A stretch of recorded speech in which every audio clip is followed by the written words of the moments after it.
Fala time, e aí galera, como é que vocês estão? Pessoal, hoje é quarta-feira, dia de Hyrox aqui na Skyfit Tatuí. Vocês já ouviram falar no Hyrox? É uma modalidade que tá chegando com muita força aqui no Brasil e veio para competir legal com o CrossFit, pessoal. O Hyrox é uma modalidade híbrida, né? Hoje o treino teve 2 km e meio de corrida para começar, 60 passagens na caixa, galera, teve 100 passadas, é um treino bem avançado, é suportável. Olha só meu time, que bacana, pessoal, é um time aí dos seus 35, 40 anos a mais, olha que bacana.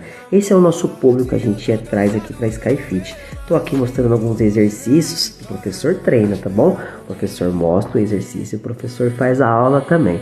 Então é assim, tá a fim de conhecer essa aula? Tá a fim de fazer o Hyrox, tá a fim de fazer um cross, tá a fim de fazer um treinamento funcional? Vem pra Skyfit Tatuí, time. Tamo junto, bora pro time. Vem, tamo junto, bora.